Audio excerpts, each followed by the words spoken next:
let's talk mental health and money. Do you think that poor mental health or not being in a good mental space at the time affects my financial decisions or our financial decisions? Absolutely. And I'll answer this with a little story, right? So I have had my own fair of trauma and drama. So about 10 years ago, I would have experienced the ending of my engagement 5 months before my wedding. Now, this was before I was a therapist, so I knew anything about mental health and therapy, right? So here I am with all of these big emotions, and I did not know what to do with them. And I was like, big girls don't cry, right? So again, I'm suppressing these emotions because I don't know what to do. Right. This is a major life event that took place, and I didn't feel like I had the necessary support. So guess what your girl did? I wanted to soothe myself, so I took a trip to the mall, and I blew like about $3,000 to $5,000 in a matter of hours. And I can tell you, I can do it at $5,000 right now, right?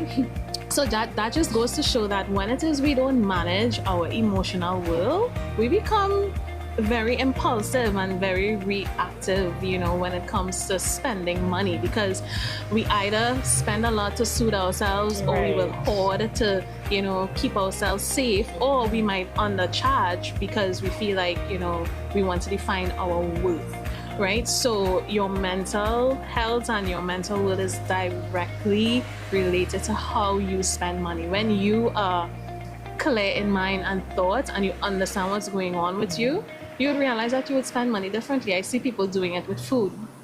Right? Because of course, when we are stressed, our body releases what we call cortisol, and there are a lot of cravings. So you find people just gravitate to comfort food.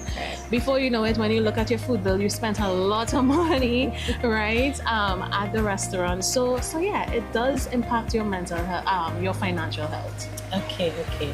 And so then there's a direct correlation or a direct relation to my mental health, if I'm stressed, if I feel anxious, to my pocket. Absolutely. Okay, I understand.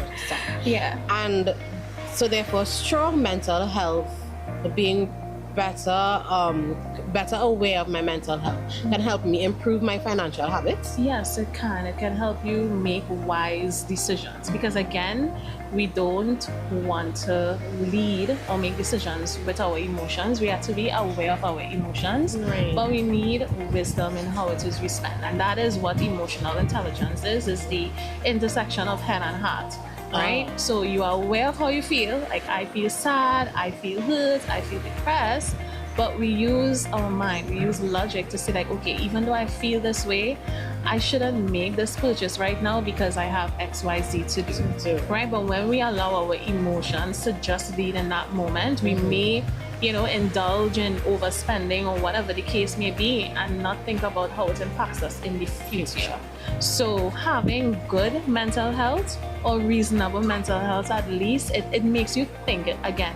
That pause before you do is very important, because you get to really map out the journey and how it affects you. And we're talking about financial literacy here, but it pertains to anything, even in your relational choices. Sometimes, if we don't have proper mental health, we may choose relationships that may impact our finances as well.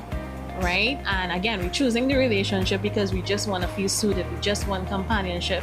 But then this relationship may put an extra, and I'm saying it in the sense that it's an unhealthy or toxic relationship, right? We're thinking about, having good mental health. We also see, like, when it is we have poor mental health, it affects our choices as it pertains to relationships. So let's say you choose a very toxic partner, that can also significantly impact your financial health and your financial well-being. I've seen it happen a lot. Right? So, that's why it's very important to check in on your mental health, because you want to ensure that you make healthy decisions throughout your life, because there are connecting dots that affect one or the other. Even simply as, choosing the right foods, because gut health also impacts your mental health as well.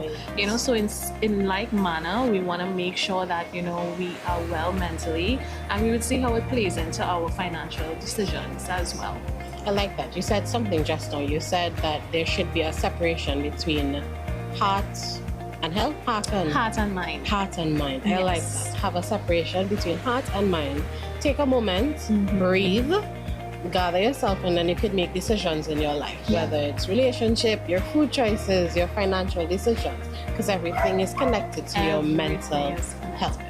I like that. And thank you, Jenna. You're welcome.